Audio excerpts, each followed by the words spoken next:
Siyempre, crush ko siya. Oh, hanggang ngayon crush mo pa rin ba siya? I think parang, yes, in some way. Dwayne, palagi niyang sinasabi na ikaw ang crush niya.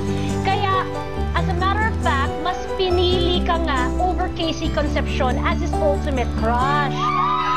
Si Slater has been doing all the talking, kaya ngayon gusto namin marinig galing sa'yo. Ano masasabi mo tungkol sa sinabi? If my sexual preference was different, of course, I would be interested in Slater. Has all the characteristics of a guy that I would be looking for. Sumasayang araw ko, lahat ng bagay sa mundo parang walang gulo.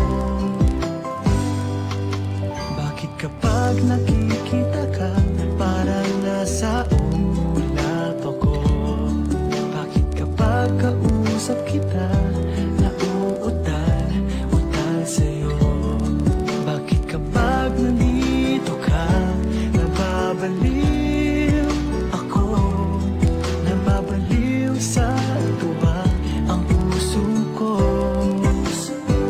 Sa isang sulat mo ay nabihag ako, para bang himala ang lahat ng ito. Sa isang sulat mo, nabigayin ako, nabalot ng pag-asa ang puso. Sa isang sulat mo, nalaman ng totoo, ang sarap mabuhay, punong-puno ng kulay. Sa isang sulat mo, ayos na ako. Sa isang sulat mo, napaibig ako.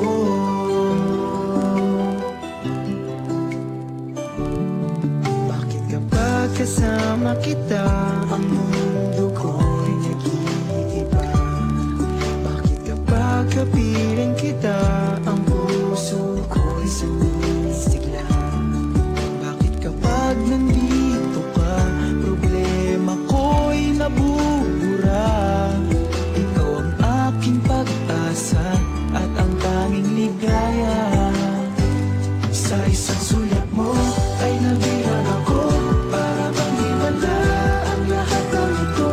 Sa isang sulat mo, nabigayin ako, nabalot ng pag-asa ang puso. Sa isang sulat mo, nalaman ng totoo, ang sarap mabuhay, punong-puno ng kulay. Sa isang sulat mo, ayos na ako. Sa isang sulat mo, napaibig ako. To someone really special, someone like, and it's tiring that I don't feel this way for a lot of people, but I feel it for you. Sana go.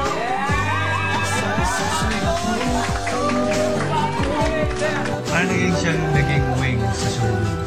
Sa isang sulat mo, nabigayin ako, ang puso. Sa isang sulat mo, nalaman ng totoo, ang sarap mabuhay, punong-puno ng kulay. Sa isang sulat mo, ayos na ako. Sa isang sulat mo, napaibig ako. Sa isang sulat mo, ayos na ako. Sa isang sulat mo, napaibig ako.